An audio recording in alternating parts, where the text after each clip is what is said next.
haven't filmed like the first half of this video, so here I am doing it again.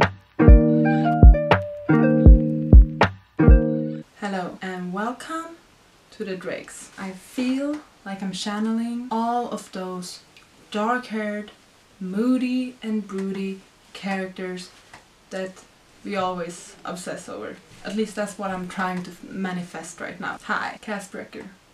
Today I will be sharing my TBR for the Join the SIX Marathon, a readathon going on between the 2nd and the 9th of November. And this readathon is, if you didn't guess it, Six of Crows inspired. It is hosted by Emily, Cass and Rebecca, and I'll make sure to leave all of their links and information down below so that you can learn more about this readathon. What I think is great about this readathon in particular is that you can adapt it to your reading speed. So there's two ways to approach this readathon. The first is by choosing a character and following the path of that character, which means that you have to complete 3 prompts. But if you feel like, oh no, reading 3 books in 1 week is a bit too much, or for whatever reason you're not up to that, you can definitely just make sure to follow the path of the Drakes. In that case, you just need to fulfill 1 prompt. And if you couldn't tell, I'm Cass. The first prompt is, Cass uses a cane.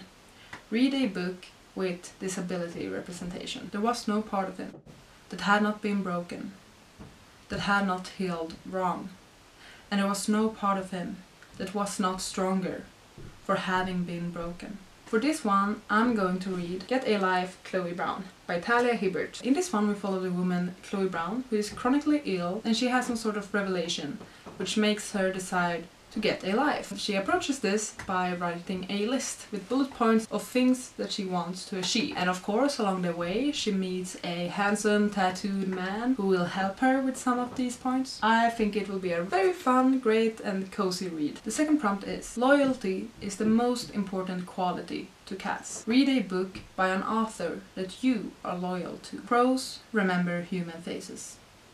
They remember the people who feed them, who are kind to them, and the people who wrong them too. I had to do a bit of thinking for this one because it's basically only a year ago since I got back into reading, so I'm still exploring so many authors, but then I came up with it. And I thought about V.E. Schwab, because V.E. Schwab's A Darker Shade of Magic series is basically what got me back into reading last year. And then I picked up her Wishes series. I recently just finished The Invisible Life of Ada LaRue. So for this prompt, I plan on reading Shades of Magic, The Steel Prince Volume 1. This is a graphic novel. Now, I never read graphic novels or comics or mangas or anything like that. So this is definitely something I picked up only because it is V.E. Schwab and A Darker Shade of Magic related. This graphic novel acts as a prequel to the Shades of Magic series, because in this one we follow Rye's father, Maxim Maresh, and in this series we're getting to know the character of Maxim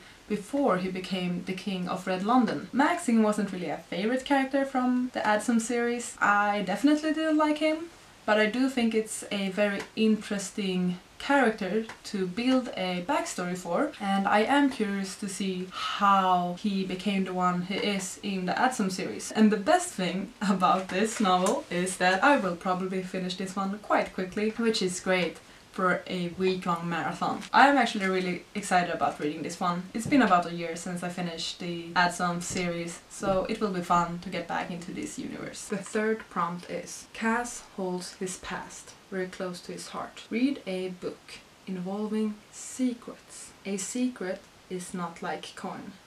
It doesn't keep its value in the spending. For this one, I will be reading one of my library books, Let the Right One In by John Ajvide Lindqvist. In Swedish it's named Låt den rätte komma in. It takes place in the suburbs of Stockholm during the 1980s. We follow this 12-year-old boy who is being bullied, he's having a rough time, and one day another young boy is found dead. And around this time, this 12-year-old boy who we follow, his name is Oscar, he befriends this girl, Eli, who he feels very drawn to. And of course, there are some secrets surrounding this girl, surrounding this entire situation with the boy who was found dead. Perfect pick, and I need to read this one before I return it. I do plan on participating in another readathon in November, in the TBR readathon, because it's just the perfect kind of mellow, kind of chill type of readathon that I feel like I need at the moment. Because in October I read whatever I wanted.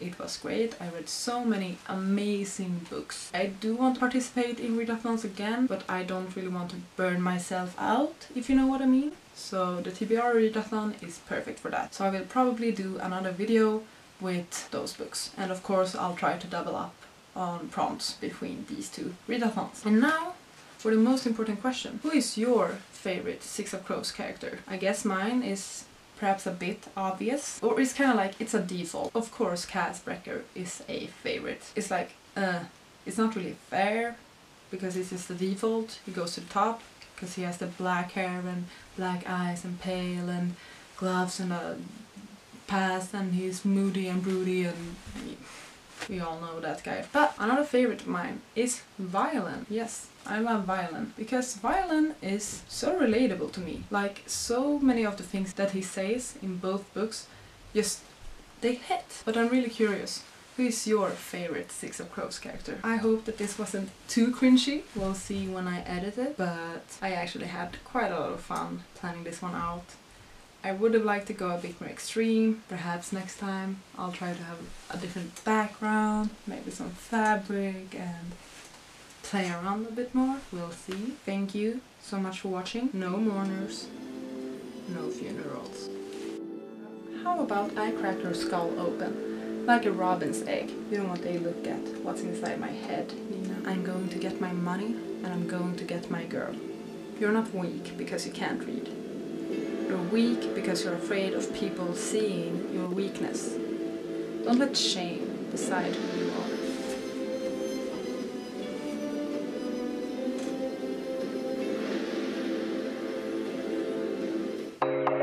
You gotta just go for it. Don't think about what comes after or what came before. Can you guess who I am? Doesn't graphic novels have page counts? Can I do the Beeps brows? I actually can do the Beeps brows. Something I'm very proud of. Just squeeze them together and then lift them up. I can't say that word. No mourners, no funerals. Funerals, funerals, funerals.